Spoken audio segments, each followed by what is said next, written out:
Assalamualaikum warahmatullahi wabarakatuh.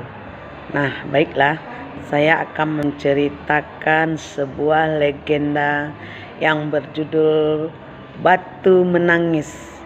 Batu menangis. Pada zaman dahulu kala, di atas sebuah bukit kecil jauh dari permukiman penduduk di daerah Kalimantan Barat, hiduplah seorang janda yang sangat miskin bersama seorang anak gadisnya. Anak gadisnya sangat cantik, bentuk tubuhnya sangat indah, rambutnya terurai mengikal sampai ke mata kaki. Poni rambutnya tersisir rapi, namun sayangnya ia memiliki sifat yang buruk. Gadis itu amat pemalas, tak pernah membantu ibunya melakukan kerjaan rumah. Kerjanya hanya bersolek setiap hari. Pada suatu hari, anak gadis itu diajak ibunya turun ke desa untuk berbelanja. Letak pasar desa itu amat jauh, sehingga mereka harus berjalan kaki yang cukup melelahkan.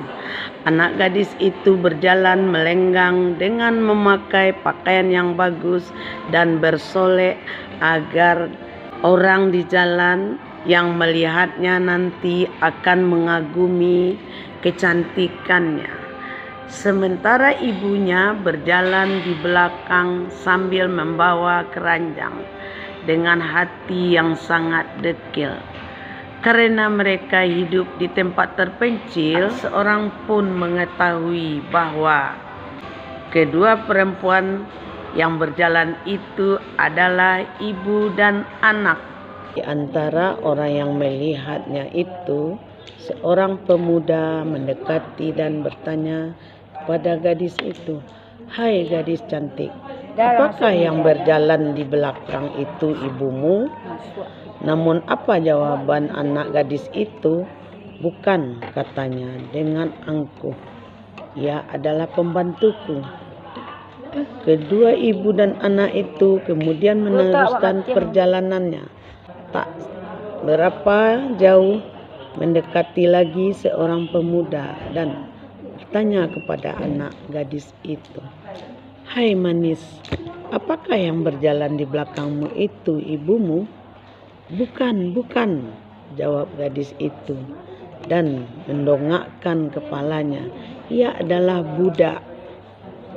Begitulah setiap gadis itu bertemu dengan seorang di sepanjang jalan yang menanyakan perihal ibunya, selalu jawabnya itu ibunya diperlakukan sebagai pembantu atau budaknya.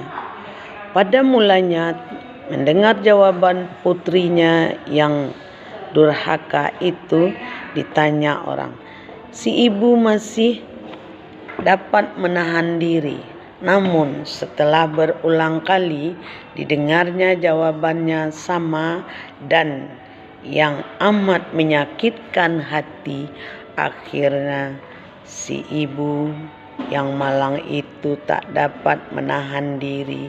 Si ibu berdoa, "Ya Tuhan, hamba tak kuat menahan hinaan ini.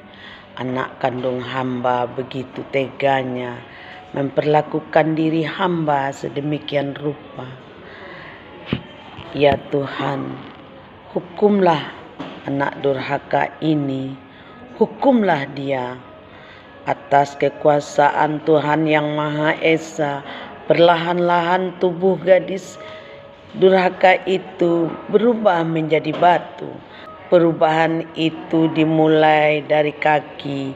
Ketika perubahan itu telah mencapai setengah badan, anak gadis itu menangis memohon ampun kepada ibunya. "Oh ibu, ibu, ampunilah saya. Ampunilah kedurhakaan anakmu." Anak gadis itu terus meratap dan menangis memohon kepada ibunya. Akan tetapi semuanya telah terlambat. Seluruh tubuh gadis itu akhirnya berubah menjadi batu.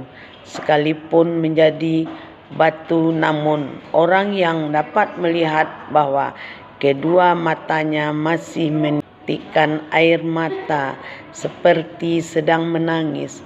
Oleh karena itu, batu yang berasal dari gadis yang mendapat kutukan ibunya itu disebut batu menangis.